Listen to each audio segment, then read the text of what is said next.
Saturday, I am almost a whole day old now. I arrived yesterday. That is as it seems to me. And it must be so, for if there was a day before yesterday I was not there when it happened, or I should remember it. It could be, of course, that it did happen, and that I was not noticing. Very well, I will be very watchful now, and if any day before yesterdays happen I will make a note of it. It will be best to start right, and not let the record get confused, for some instinct tells me that these details are going to be important to the historian someday. For I feel like an experiment, I feel exactly like an experiment. It would be impossible for a person to feel more like an experiment than I do, and so I am coming to feel convinced that that is what I am, an experiment, just an experiment and nothing more. Then if I am an experiment, am I the whole of it? No, I think not. I think the rest of it is part of it. I am the main part of it, but I think the rest of it has its share in the matter. Is my position assured, or do I have to watch it and take care of it? The latter, perhaps. Some instinct tells me that eternal vigilance is the price of supremacy. Everything looks better today than it did yesterday. In the rush of finishing up yesterday, the mountains were left in a ragged condition, and some of the plains were so cluttered with rubbish and remnants that the aspects were quite distressing. Noble and beautiful works of art should not be subjected to haste, and this majestic new world is indeed a most noble and beautiful work, and certainly marvelously near to being perfect, notwithstanding the shortness of the time. There are too many stars in some places and not enough in others, but that can be remedied presently, no doubt. The moon got loose last night and slid down and fell out of the schema, very great loss. It breaks my heart to think of it. There isn't another thing among the ornaments and decorations that is comparable to it for beauty and finish. It should have been fastened better, if we can only get it back again. But of course there is no telling where it went to. And besides, whoever gets it will hide it. I know it because I would do it myself. I believe I can be honest in all other matters, but I already begin to realize that the core and center of my nature is love of the beautiful, a passion for the beautiful, and that it would not be safe to trust me with a moon that belonged to another person and that person didn't know I had it. I could give up a moon that I found in the daytime because I should be afraid someone was looking, but if I found it in the dark, I am sure I should find some kind of an excuse for not saying anything about it. For I do love moons, they are so pretty and so romantic. I wish we had 5 or 6. I would never go to bed. I should never get tired lying on the moss bank and looking up at them. Stars are good, too. I wish I could get some to put in my hair. But I suppose I never can. You would be surprised to find how far off they are, for they do not look it. When they first showed last night, I tried to knock some down with a pole, but it didn't reach, which astonished me. Then I tried clods till I was all tired out, but I never got one. It was because I am left-handed and cannot throw good.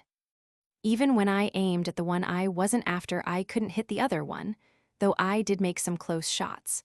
For I saw the black blot of the clod sail right into the midst of the golden clusters 40 or 50 times, just barely missing them. And if I could have held out a little longer, maybe, I could have got one.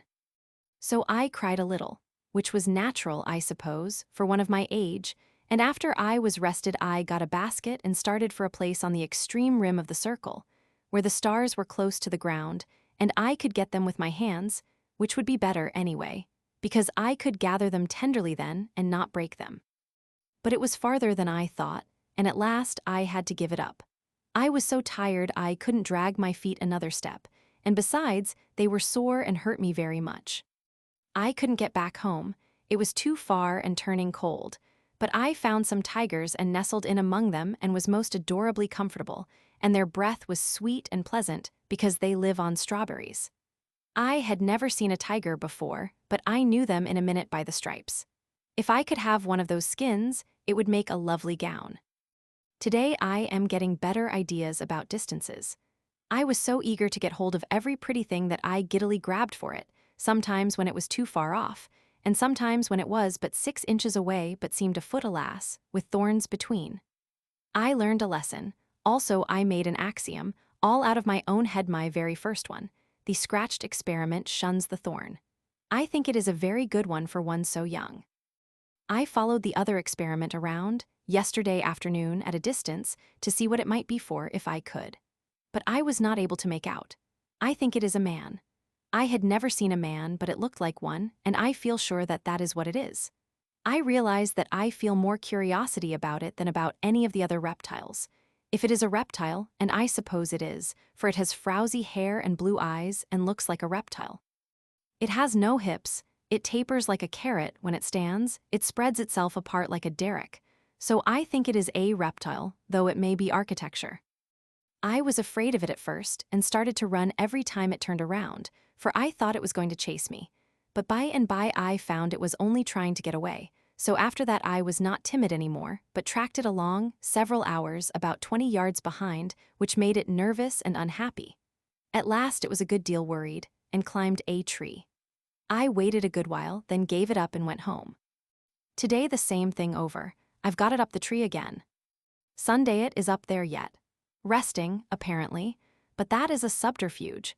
Sunday isn't the day of rest, Saturday is appointed for that. It looks to me like a creature that is more interested in resting than in anything else. It would tire me to rest so much. It tires me just to sit around and watch the tree. I do wonder what it is for. I never see it do anything. They returned the moon last night, and I was so happy. I think it is very honest of them. It slid down and fell off again, but I was not distressed. There is no need to worry when one has that kind of neighbors. They will fetch it back. I wish I could do something to show my appreciation. I would like to send them some stars, for we have more than we can use.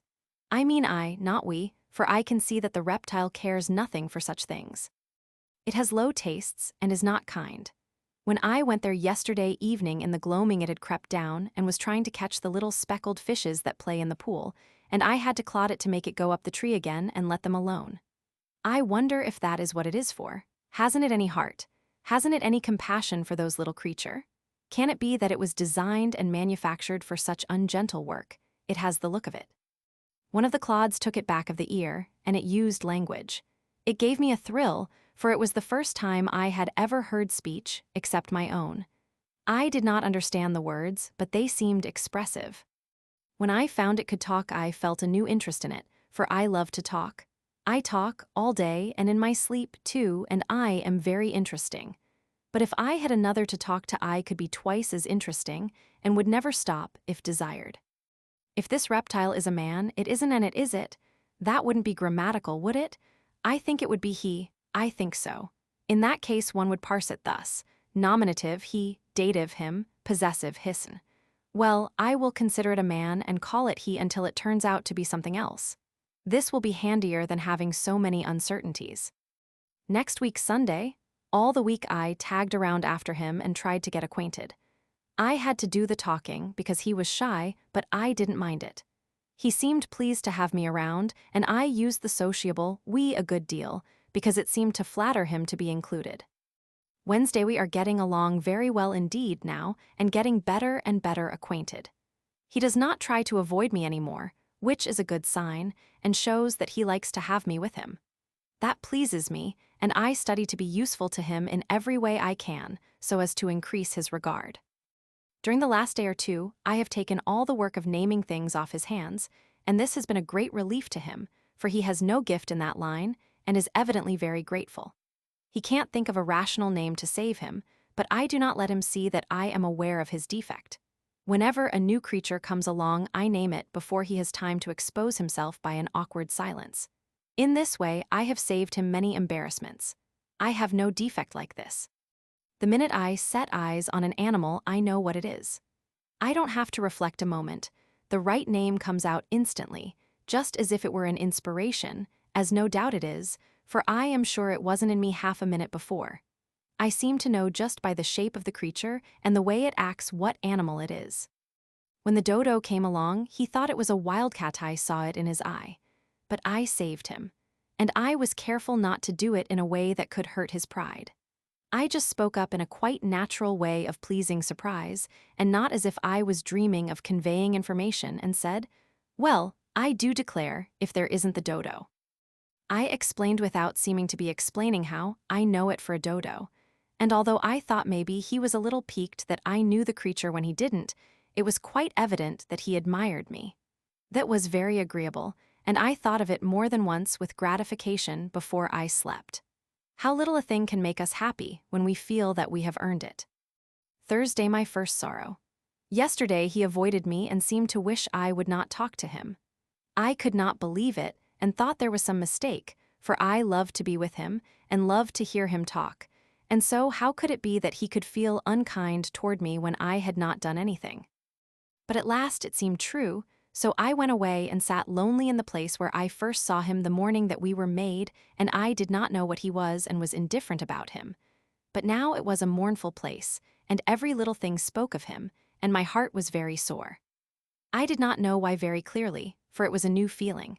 I had not experienced it before, and it was all a mystery, and I could not make it out. But when night came I could not bear the lonesomeness, and went to the new shelter which he has built, to ask him what I had done that was wrong and how I could mend it and get back his kindness again. But he put me out in the rain, and it was my first sorrow. Sunday it is pleasant again, now, and I am happy, but those were heavy days. I do not think of them when I can help it. I tried to get him some of those apples, but I cannot learn to throw straight. I failed, but I think the good intention pleased him. They are forbidden, and he says I shall come to harm, but so I come to harm through pleasing him, why shall I care for that harm? Monday this morning I told him my name, hoping it would interest him, but he did not care for it. It is strange. If he should tell me his name, I would care. I think it would be pleasanter in my ears than any other sound. He talks very little. Perhaps it is because he is not bright, and is sensitive about it and wishes to conceal it. It is such a pity that he should feel so, for brightness is nothing. It is in the heart that the values lie. I wish I could make him understand that a loving good heart is riches, and riches enough, and that without it intellect is poverty. Although he talks so little, he has quite a considerable vocabulary. This morning he used a surprisingly good word. He evidently recognized himself that it was a good one, for he worked it in twice afterward casually. It was good casual art, still it showed that he possesses a certain quality of perception. Without a doubt, that seed can be made to grow, if cultivated. Where did he get that word? I do not think I have ever used it. No, he took no interest in my name. I tried to hide my disappointment, but I suppose I did not succeed. I went away and sat on the moss bank with my feet in the water. It is where I go when I hunger for companionship, someone to look at, someone to talk to. It is not enough that lovely white body painted there in the pool, but it is something, and something is better than utter loneliness. It talks when I talk, it is sad when I am sad. It comforts me with its sympathy. It says, "Do not be downhearted, you poor friendless girl, I will be your friend." It is a good friend to me, and my only one, it is my sister. That first time that she forsook me, I shall never forget that, never, never. My heart was lead in my body. I said, she was all I had, and now she is gone. In my despair I said, break my heart, I cannot bear my life any more, and hid my face in my hands, and there was no solace for me. And when I took them away, after a little, there she was again, white and shining and beautiful, and I sprang into her arms. That was perfect happiness. I had known happiness before, but it was not like this, which was ecstasy. I never doubted her afterward. Sometimes she stayed away maybe an hour, maybe almost the whole day, but I waited and did not doubt. I said, she is busy or she is gone on a journey, but she will come. And it was so, she always did. At night she would not come if it was dark, for she was a timid little thing, but if there was a moon she would come. I am not afraid of the dark, but she is younger than I am. She was born after I was. Many and many are the visits I have paid her. She is my comfort and my refuge when my life is hard-end. It is mainly that. Tuesday all the morning I was at work improving the estate, and I purposely kept away from him in the hope that he would get lonely and come. But he did not. At noon I stopped for the day and took my recreation by flitting all about with the bees and the butterflies and reveling in the flowers, those beautiful creatures that catch the smile of God out of the sky and preserve it. I gathered them and made them into wreaths and garlands and clothed myself in them while I ate my luncheon apples, of course. Then I sat in the shade and wished and waited. But he did not come. But no matter. Nothing would have come of it, for he does not care for flowers. He called them rubbish and cannot tell one from another and thinks it is superior to feel like that. He does not care for me. He does not care for flowers. He does not care for the painted sky. At eventide is there anything he does care for, except building shacks to coop himself up in from the good clean rain, and thumping the melons. and sampling the grapes and fingering the fruit on the trees to see how those properties are coming along. I laid a dry stick on the ground and tried to bore a hole in it with another one in order to carry out a scheme that I had, and soon I got an awful fright. A thin, transparent bluish film rose out of the hole, and I dropped everything and ran. I thought it was a spirit, and I was so frightened. But I looked back and it was not coming, so I leaned against a rock and rested and panted and let my limbs go on trembling until they got steady again. Then I crept warily back, alert, watching, and ready to fly if there was occasion. And when I was come near, I parted the branches of a rose bush and peeped through, wishing the man was about. I was looking so cunning and pretty, but the sprite was gone. I went there, and there was a pinch of delicate pink dust in the hole. I put my finger in to feel it and said ouch, and took it out again. It was a cruel pain. I put my finger in my mouth, and by standing first on one foot and then the other, and grunting, I presently eased my misery. Then I was full of interest and began to examine. I was curious to know what the pink dust was. Suddenly the name of it occurred to me, though I had never heard of it before. It was fire. I was as certain of it as a person could be of anything in the world. So without hesitation, I named it that fire. I had created something that didn't exist before. I had added a new thing to the world's uncountable properties. I realized this and was proud of my achievement and was going to run and find him and tell him about it, thinking to raise myself in his esteem, but I reflected and did not do it. No, he would not care for it. He would ask what it was good for, and what could I answer? For if it was not good for something, but only beautiful, merely beautiful. So I sighed and did not go. For it wasn't good for anything. It could not build a shack, it could not improve melons, it could not hurry a fruit crop. It was useless, it was a foolishness and a vanity. He would despise it and say cutting words. But to me it was not despicable. I said, "Oh, you fire, I love you, you dainty pink creature, for you are beautiful and that is enough," and was going to gather it to my breast, but refrained. Then I made another maxim out of my head, though it was so nearly like the first one that I was afraid it was only a plagiarism. The burnt experiment shuns the fire. I wrought again, and when I had made a good deal of fire dust, I emptied it into a handful of dry brown grass, intending to carry it home and keep it always and play with it. But the wind struck it and it sprayed up and spat out at me fiercely, and I dropped it and ran. When I looked back, the blue spirit was towering up and stretching and rolling away like a cloud, and instantly I thought of the name of its smoke, though, upon my word, I had never heard of smoke before. Soon brilliant yellow and red flares shot up through the smoke, and I named them in an instant flames, and I was right, too, though these were the very first flames that had ever been in the world. They climbed the trees, then flashed splendidly in and out of the vast and increasing volume of tumbling smoke, and I had to clap my hands and laugh and dance in my rapture. It was so new and strange, and so wonderful and so beautiful. He came running and stopped and gazed and said not a word for many minutes. Then he asked what it was. Ah, it was too bad that he should ask such a direct question. I had to answer it, of course, and I did. I said it was fire. If it annoyed him that I should know and he must ask, that was not my fault. I had no desire to annoy him. After a pause, he asked, "How did it come?" Another direct question, and it also had to have a direct answer. I made it. The fire was traveling farther and farther off. He went to the edge of the burned place and stood looking down and said, "What are these?" "Fire coals." He picked up one to examine it, but changed his mind and put it down again. Then he went away. Nothing interests him. But I was interested. There were ashes, gray and soft and delicate and pretty. I knew what they were at once. And the embers, I knew the embers too. I found my apples and raked them out and was glad, for I am very young and my appetite is active. But I was disappointed. They were all burst open and spoiled. Spoiled apparently, but it was not so. They were better than raw ones. Fire is beautiful. Someday it will be useful, I think. Friday I saw him again for a moment, last Monday at nightfall, but only for a moment. I was hoping he would praise me for trying to improve the estate, for I had meant well and had worked hard. But he was not pleased and turned away and left me. He was also displeased on another account.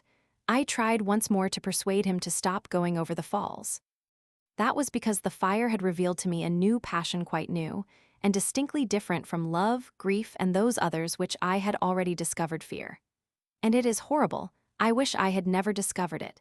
It gives me dark moments, it spoils my happiness. It makes me shiver and tremble and shudder. But I could not persuade him, for he has not discovered fear yet, and so he could not understand me.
Extract from Adam's diary. Perhaps I ought to remember that she is very young, a mere girl, and make allowances. She is all interest, eagerness, vivacity. The world is to her a charm, a wonder, a mystery, a joy. She can't speak for delight when she finds a new flower. She must pet it and caress it and smell it and talk to it and pour out endearing names upon it. And she is color mad. Brown rocks, yellow sand, gray moss, green foliage, blue sky, the pearl of the dawn, the purple shadows on the mountains, the golden islands floating in crimson seas at sunset, the pallid moon sailing through the shredded cloud rack, the star jewels glittering in the wastes of space. None of them is of any practical value, so far as I can see, but because they have color and majesty, that is enough for her, and she loses her mind over them. If she could quiet down and keep still a couple minutes at a time, it would be a reposeful spectacle. In that case, I think I could enjoy looking at her. Indeed, I am sure I could, for I am coming to realize that she is a quite remarkably comely creature, lithe, slender, trim, rounded, shapely, nimble, graceful. And once when she was standing marble-white and sun-drenched on a boulder, with her young head tilted back and her hand shading her eyes, watching the flight of a bird in the sky, I recognized that she was beautiful. Monday noon. If there is anything on the planet that she is not interested in, it is not in my list. There are animals that I am indifferent to, but it is not so with her. She has no discrimination. She takes to all of them. She thinks they are all treasures. Every new one is welcome. When the mighty brontosaurus came striding into camp, she regarded it as an acquisition. I considered it a calamity. That is a good sample of the lack of harmony that prevails in our views of things. She wanted to domesticate it. I wanted to make it a present of the homestead and move out. She believed it could be tamed by kind treatment and would be a good pet. I said a pet 21 feet high and 84 feet long would be no proper thing to have about the place. Because, even with the best intentions and without meaning any harm, it could sit down on the house and mash it, for anyone could see by the look of its eye that it was absent-minded. Still, her heart was set upon having that monster, and she couldn't give it up. She thought we could start a dairy with it and wanted me to help milk it, but I wouldn't. It was too risky. The sex wasn't right, and we hadn't any ladder anyway. Then she wanted to ride it and look at the scenery. 30 or 40 feet of its tail was lying on the ground, like a fallen tree, and she thought she could climb it, but she was mistaken. When she got to the steep place, it was too slick and down she came, and would have hurt herself but for me. Was she satisfied now? No, nothing ever satisfies her but demonstration. Untested theories are not in her line, and she won't have them. It is the right spirit, I concede it. It attracts me. I feel the influence of it. If I were with her more, I think I should take it up myself. Well, she had one theory remaining about this colossus. She thought that if we could tame it and make him friendly, we could stand in the river and use him for a bridge. It turned out that he was already plenty tame, enough at least as far as she was concerned, so she tried her theory, but it failed. Every time she got him properly placed in the river and went ashore to cross over him, he came out and followed her around like a pet mountain. Like the other animals. They all do that. Tuesday, Wednesday, Thursday, and today, all without seeing him. It is a long time to be alone. Still, it is better to be alone than unwelcome. Friday I had to have company. I was made for it. I think so. I made friends with the animals. They are just charming, and they have the kindest disposition and the politest ways. They never look sour, they never let you feel that you are intruding, they smile at you and wag their tail if they've got one, and they are always ready for a romp or an excursion or anything you want to propose. I think they are perfect gentlemen. All these days we have had such good times, and it hasn't been lonesome for me, ever. Lonesome? No, I should say not. Why, there's always a swarm of them around, sometimes as much as 4 or 5 acres. You can't count them. And when you stand on a rock in the midst and look out over the furry expanse, it is so mottled and splashed and gay with color and frisking sheen and sunflash, and so rippled with stripes, that you might think it was a lake, only you know it isn't. And there's storms of sociable birds and hurricanes of whirring wings. And when the sun strikes all that feathery commotion, you have a blazing up of all the colors you can think of, enough to put your eyes out. We have made long excursions, and I have seen a great deal of the world, almost all of it, I think, and so I am the first traveler and the only one. When we are on the march, it is an imposing sight. There's nothing like it anywhere. For comfort, I ride a tiger or a leopard, because it is soft and has a round back that fits me, and because they are such pretty animals. But for long distance or for scenery, I ride the elephant. He hoists me up with his trunk, but I can get off myself. When we are ready to camp, he sits and I slide down the back way. The birds and animals are all friendly to each other, and there are no disputes about anything. They all talk, and they all talk to me, but it must be a foreign language, for I cannot make out a word they say. Yet they often understand me when I talk back, particularly the dog and the elephant. It makes me ashamed. It shows that they are brighter than I am, for I want to be the principal experiment myself, and I intend to be, too. I have learned a number of things, and am educated now, but I wasn't at first. I was ignorant at first. At first it used to vex me because, with all my watching, I was never smart enough to be around when the water was running uphill, but now I do not mind it. I have experimented and experimented until now I know it never does run uphill, except in the dark. I know it does in the dark because the pool never goes dry, which it would, of course, if the water didn't come back in the night. It is best to prove things by actual experiment. Then you know. Whereas if you depend on guessing and supposing and conjecturing, you never get educated. Some things you can't find out, but you will never know you can't by guessing and supposing. No, you have to be patient and go on experimenting until you find out that you can't find out. And it is delightful to have it that way. It makes the world so interesting. If there wasn't anything to find out, it would be dull. Even trying to find out and not finding out is just as interesting as trying to find out and finding out, and I don't know, but more so. The secret of the water was a treasure until I got it.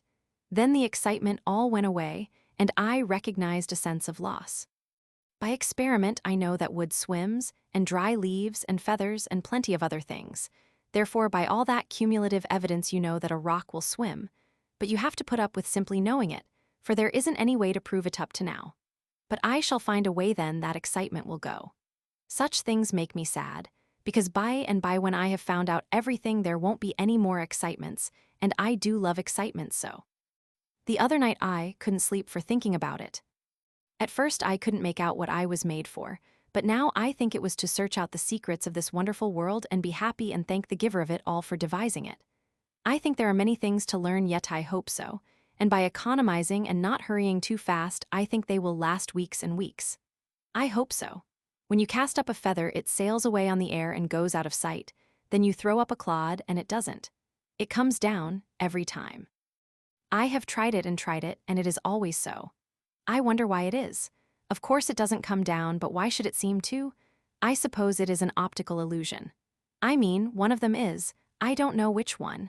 It may be the feather, it may be the clod. I can't prove which it is. I can only demonstrate that one or the other is a fake and let a person take his choice.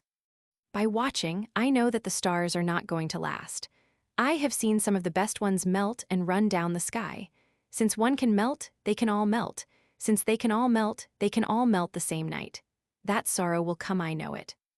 I mean to sit up every night and look at them as long as I can keep awake. And I will impress those sparkling fields on my memory, so that by and by when they are taken away, I can by my fancy restore those lovely myriads to the black sky and make them sparkle again, and double them by the blur of my tears.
After the fall, when I look back, the garden is a dream to me.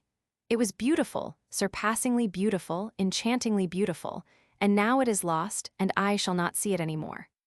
The garden is lost, but I have found him and am content.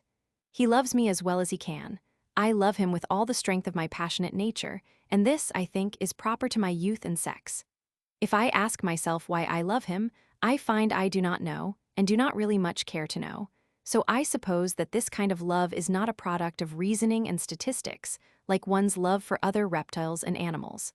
I think that this must be so. I love certain birds because of their song, but I do not love Adam on account of his singing. No, it is not that. The more he sings, the more I do not get reconciled to it. Yet I ask him to sing, because I wish to learn to like everything he is interested in. I am sure I can learn, because at first I could not stand it, but now I can. It sours the milk, but it doesn't matter. I can get used to that kind of milk. It is not on account of his brightness that I love him. No, it is not that.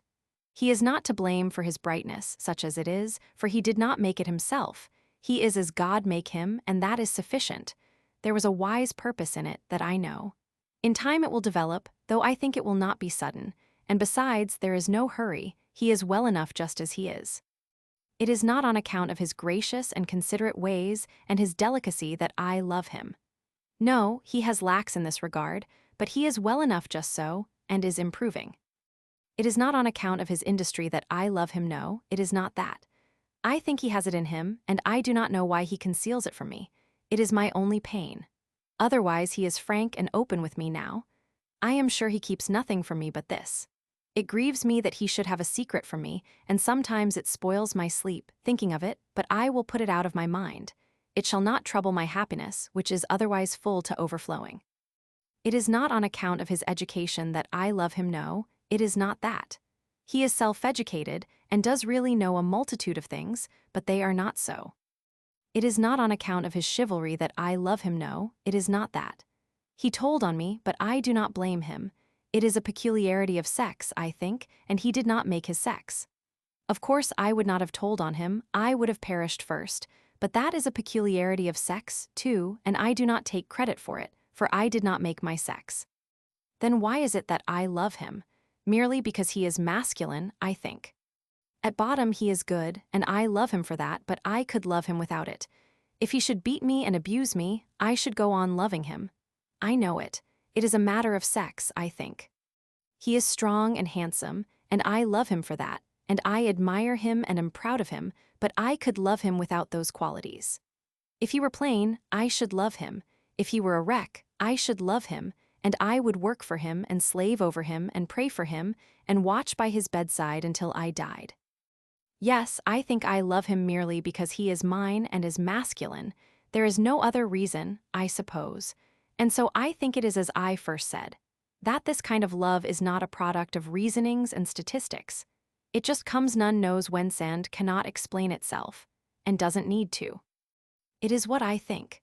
But I am only a girl, the first that has examined this matter, and it may turn out that in my ignorance and inexperience I have not got it right.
"40 years later. It is my prayer, it is my longing, that we may pass from this life together a longing which shall never perish from the earth, but shall have place in the heart of every wife that loves, until the end of time, and it shall be called by my name. But if one of us must go first, it is my prayer that it shall be I, for he is strong, I am weak, I am not so necessary to him as he is to me. Life without him would not be life.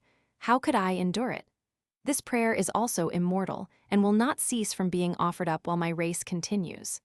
I am the first wife, and in the last wife I shall be repeated. At Eve's grave, Adam,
wheresoever she was, there was Eden.